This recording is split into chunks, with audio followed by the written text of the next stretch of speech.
Hello, my name is David Clarkson and I'm a minister at Barclay View Fourth Church. I went out to the supermarket this morning and I was expecting to have to queue. Let's be honest, we're used to queuing in Scotland. And every time I've gone since lockdown started, I've had to stand in line with other shoppers. But not today though. I parked the car, took my bags and I walked towards the door. There was someone else walking just at the same time and it became a bit of a race, but I was slightly further away, so he got there first.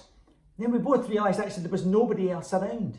We kind of looked at each other as this unexpected turn of events, but it seemed that we had arrived at a great time. We were able to go straight in and I smiled to myself as I was leaving. I noticed that there was a queue right round the side of the building.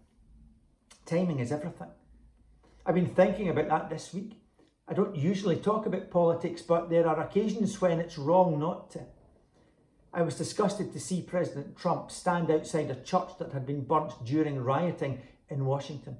What was worse is that he then produced a Bible that he'd held up. There seemed to be no reason for this, no explanation given. It later transpired that he had left the grounds of the White House to walk to the church, having just given a press conference where he promised support to peaceful protest. Unfortunately, at the same time as he was speaking, authorities were forcing some of those peaceful protesters from outside the church, using violence and tear gas. The cynic might think that the reason for such a stunt is because there's an election coming up this year and polls have him in second place. That the man who could tweet, "When the looting starts, the shooting starts," and who rarely attends any church, could so easily make use of a church building and the Bible, and all that they stand for, is quite appalling to me. Two Bible verses spring to mind. First, Galatians 3:28. In Christ's family, there can be no division into Jew and non-Jew, slave and free, male and female. Among us, you are all equal. In the church, we're supposed to treat each other as equals, recognising the inherent value of each other. And at Barclay View Fourth Church, we don't care what colour your skin is, what language you speak, or how much you earn, or any of the other things that cause division. We're going to treat each other as individuals worthy of respect.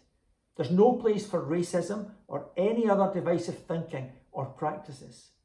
Second, Proverbs 25:11. The right word at the right time is like a custom-made piece of jewellery, and a wise friend's timely reprimand is like a gold ring slipped on your finger.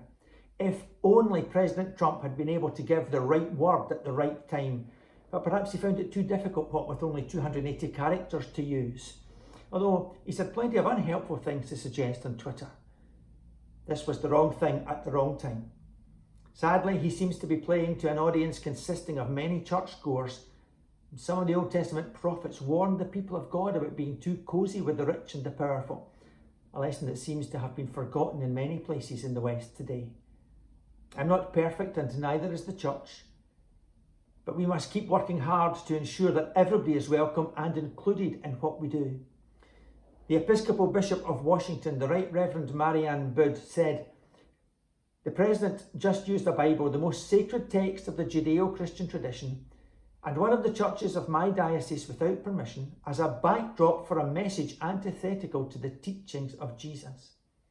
James Martin, a Jesuit priest and consultant to the Vatican's communications department, tweeted, "Let me be clear, this is revolting. The Bible is not a prop, the church is not a photo op, religion is not a political tool, and God is not your plaything. No, I don't normally do politics, but when someone takes the church and the Bible and uses them for partisan politicking, I find it deeply offensive. And I stand with my brothers and sisters in the United States as they look for ways to be the hands and feet of Jesus, to bring reconciliation, hope and grace to a deeply divided community.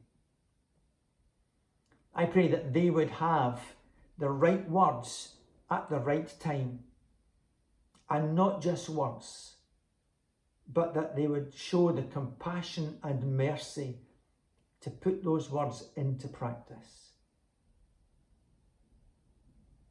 And I also pray that we would be able to do that for our communities, to be the hands and the feet of Jesus. We may not suffer the same problems, but they do exist,